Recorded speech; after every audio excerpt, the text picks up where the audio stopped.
This is 9 News with Tracy Verl. Good evening. The hopes of a nation are tonight in tatters after a heartbreaking loss for the Matildas. Our best performing FIFA World Cup side are out of the competition. It was a rollercoaster 90 minutes, England claiming victory with a 3-1 win, but our girls didn't go down without a fight. The first goal was secured by England in the 35th minute. However, superstar striker Sam Kerr set the stadium on fire with this incredible goal, keeping Australia in with a chance. But the draw was short-lived. England scoring a second, then a third goal as the Lionesses tonight march towards the World Cup final against Spain. We have team coverage this evening from Stadium Australia in Sydney to fan zones and all the way to London. First to Nine's Bianca Balzer at Stadium Australia in Sydney. Bianca, some heartbroken Matildas fans there. There are, Tracy, some very down in the dumps people as they head on their way home after what has been a really sad game. There has been a serious change in the mood from the start of the game when we had 75,000 voices roaring inside Stadium Australia behind me.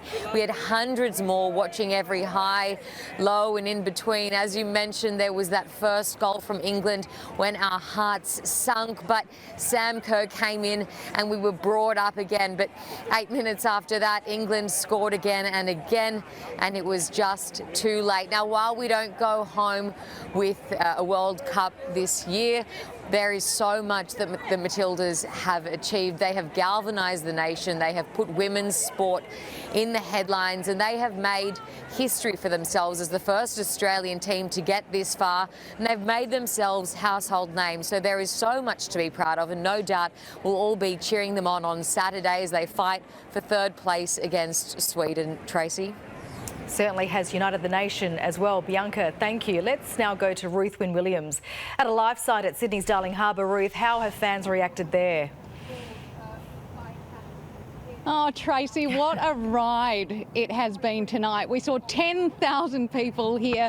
This is Sydney's #1 fan zone, Tumbalong Park. 10,000 people, Tracy, shoulder to shoulder here, watching every minute of this tonight. And as well as that, we saw thousands on thousands of people travelling to live sites all around our city. With that, we did see a few small transport delays. Our trains were a bit slow early on in the evening, but no major issues here in our city. However, in Melbourne tonight, there were a few safety concerns. Fans at their major fan site, Federation Square, barging past the barricades when Federation Square got to full before 7 o'clock this evening, climbing over each other, pushing past security and police, mounted police brought in to take control of all the entrances there at that live site, as well as that fans there at Federation Square letting off flares earlier in the evening, causing quite a few families to actually pack up and leave before the game had even began. Still no injuries in Melbourne, no injuries here in Sydney.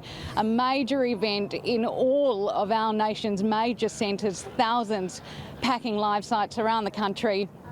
So much pride here as people left Tumbalong Park tonight. Disappointment, of course, but just so much pride.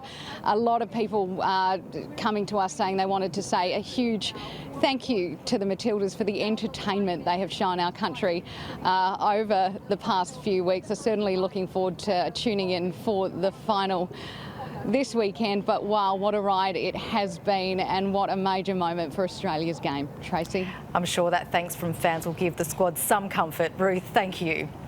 While tonight's result is a bitter pill to swallow at home, half a world away, Lionesses fans are celebrating their moment in history. Europe correspondent Edward Godfrey is in London. Edward, the game is on for England.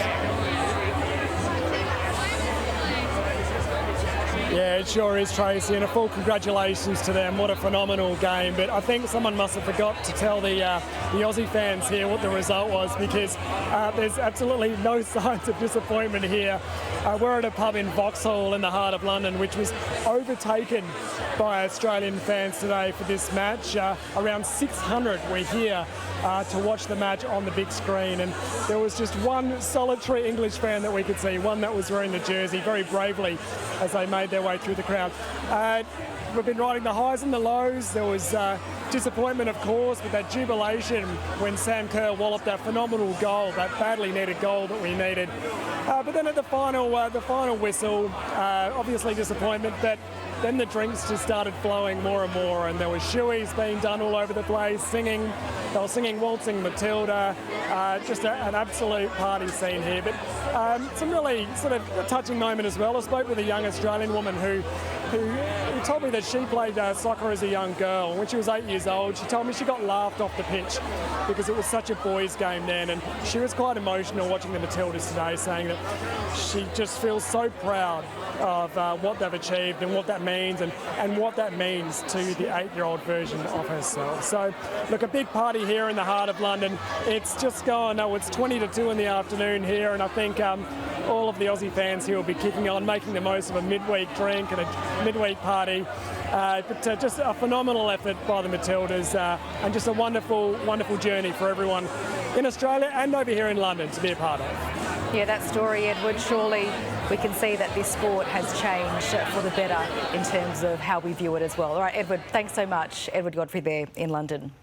Turning to other news now, and tackling Australia's housing crisis was top of the agenda at National Cabinet today. The Prime Minister and state leaders say they've devised a plan that will boost supply and give renters better rights, but it doesn't come cheap. With Brisbane at the brim, the Housing Minister was relegated to the rooftop at this public housing facility. The residents realistic about what else is available. If not here, where do you think you'd be? At the moment, we would have been homeless. Well, welcome everyone. Not far away, National Cabinet emerging tonight with a $3 billion plan to build 200,000 new homes by June 2029. In short, upfront money to get housing moving quickly. It takes the target to 1.2 million homes in the next 5 years, putting strain on supply. States will receive incentives to build more medium and high-density homes near established public transport hubs under a new national blueprint for housing. While for renters, new standards for property considerations will be implemented and rental hikes will be limited to once a year nationally, but there'll be no cap on the size of the hike. Today the Labor Party just spat in the face of the nearly 8 million people in this country who rent and offered them basically nothing. Well, I've been negotiating and talking with First Ministers. Not with minor parties. Tomorrow, the Prime Minister's focus turns to his own house here at the National Convention in Brisbane. What happens on that stage will steer the course for the party and government for years to come. Charles Croucher, 9 News.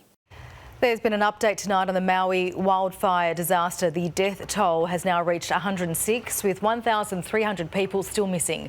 Thousands have registered for aid after a series of wildfires tore through the Hawaiian island last week.